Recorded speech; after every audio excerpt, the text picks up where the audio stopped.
چادر پر جو قرآن لکھا ہوا ہے اب اس چادر کا حکم کیا ہے؟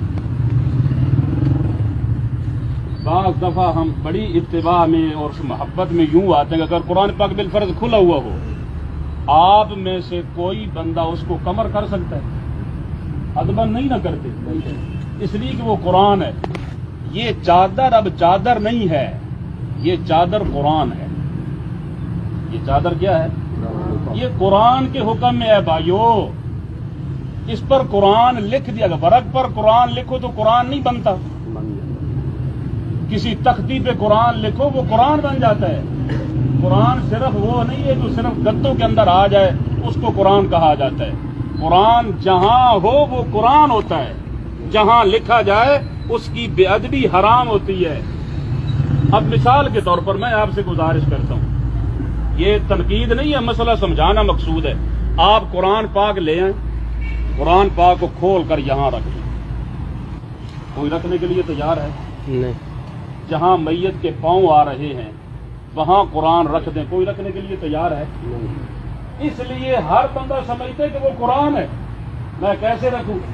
اس کو آپ قرآن کیوں نہیں سمجھتے یار؟ اس پہ قرآن نہیں لکھا ہوا۔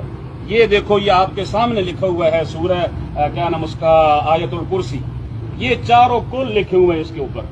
آپ اس کو قرآن کیوں نہیں سمجھتے؟ اس سے فائدہ تو نہیں ہوگا، فائدہ نہیں ہوگا۔ اگر فائدہ ہوتا تو یہ آج تک باتیں کتابوں میں درج ہوتی، فائدہ نہیں ہوگا، ڈالنے والے بہرحال گناہگار ہوں گے۔ اس لیے کہ قرآن کی یہ بے ادبی ہے اور ہم اس کو کرتے ہیں محبت میں آ کر۔ بہت سارے حضرات میری مسجد میں آتے ہیں، پوچھتے ہیں کہ وہ جی چادر جو لکھی ہے وہ کہاں ہے؟ تو میں ان سے عرض کرتا ہوں وہ چادر کیوں ڈال رہے ہو؟ سادہ چادر میت پہ کیوں نہیں ڈالتے آپ؟ قرآن ویسے اگر ورقوں کے اندر ہو، کیا ورقوں کو آپ علیحدہ الگ میت پر ڈال دیتے ہو؟ نہیں ڈالتے۔ چادر کو کیوں ڈالتے ہو جو قرآن پاک سے لکھی ہوئی ہے؟ قرآن پاک درج ہے وہاں، تو جہاں قرآن کے الفاظ لکھ دیے جائیں، سورت لکھ دی جائے، آیات لکھ دی جائیں بھائیو، وہ قرآن کے حکم میں چلی جاتی ہے، وہ تو قرآن ہے۔ اب اس کو بالفرض جیسے ہم اٹھاتے ہیں، اٹھانے کا انداز ہمارا قرآن جیسا ہوتا ہے، اس کو لپیٹنے کا انداز ہمارا قرآن جیسا ہوتا ہے۔ اس کو کوئی بھی بے وضو آدمی ہاتھ نہیں لگا سکتا، یہ حرام ہے۔ اور قرآن کہہ رہا ہے لا یمسہ الا المطہرون، جو لوگ پاکیزہ ہیں وہی ہاتھ لگائیں گے۔ اگر بے وضو آدمی ہو اس کو لگا نہیں سکتا ہاتھ۔ اسی طرح آپ جب مسجدوں سے یہ چادریں لے آتے ہیں اس وقت وہ لوگوں کا وضو ہوتا ہے، کن کا وضو ہوتا ہے؟ کوئی وضو نہیں ہوتا۔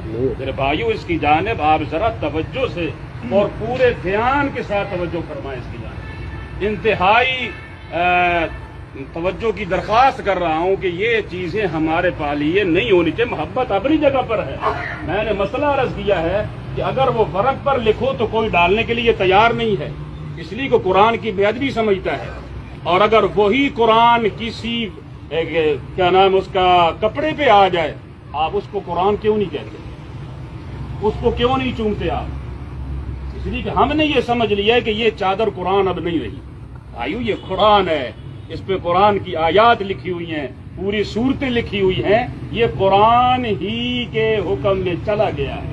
اب اس کو کوئی بے ادبی کے ساتھ نہیں اٹھا سکتا، کوئی بے وضو اس کو ہاتھ نہیں لگا سکتا، کوئی بھی پاؤں کی جانب، مثال کے طور پر زندہ آدمی ہو، زندہ آپ سو رہے ہیں، پہلے آپ ڈالیں اپنے اوپر کوئی دوسری چادر، اس کے بعد پھر وہ چادر ڈالیں جس کے اوپر قرآن لکھا ہوا ہے، وہ ڈالنے کے لیے تیار ہے؟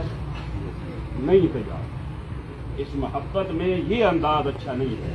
محبت کیجیے، اللہ ذوالجلال والاکرام اس محبت میں اور اضافہ نصیب فرمائے۔ قرآن پاک کے ساتھ محبت کیجیے، لیکن ذرا سنجیدگی کے ساتھ بہت سوچیے۔ یہ نہ کہنا کہ یہ مولوی نے نیا مسئلہ نکال لیا ہے، یہ نیا مسئلہ نہیں ہے، میں قرآن کی بات کر رہا ہوں۔ صرف ہمارا دھیان اس جانب نہیں ہے، میں تو صرف آپ کی توجہ وہاں مبذول کروا رہا ہوں۔ بھائی ذرا توجہ کیجیے، دھیان کیجیے کہ ہم کیا کر رہے ہیں۔ اس سے ان چیزوں کا فائدہ نہیں ہے، نقصان ہمیں ہوگا بے ادبی کی وجہ سے۔ اللہ تعالی ہم سب کی مغفرت بھی فرمائے، ہمارے بھائی کی بھی اللہ پاک مغفرت فرمائے، ان کے جتنے بھی لواحقین ہیں، بیٹے ہیں، بیٹیاں ہیں، ماں باپ جو زندہ ہیں، رشتہ دار ہیں، اللہ تعالیٰ سب کو صبر جمیل نصیب فرمائے اور آخرت کی منازل اللہ پاک ان کے لیے آسان سے آسان تر فرمائے۔ اب آپ کی مرضی ہے، اس کو جہاں آپ ڈالتے رہیں، کیونکہ میں نے تو ڈالی نہیں ہے، نہ میں اتاروں گا۔ حضرات محترم، مرحوم روح سلیم کا اگر کسی کے ساتھ لین دین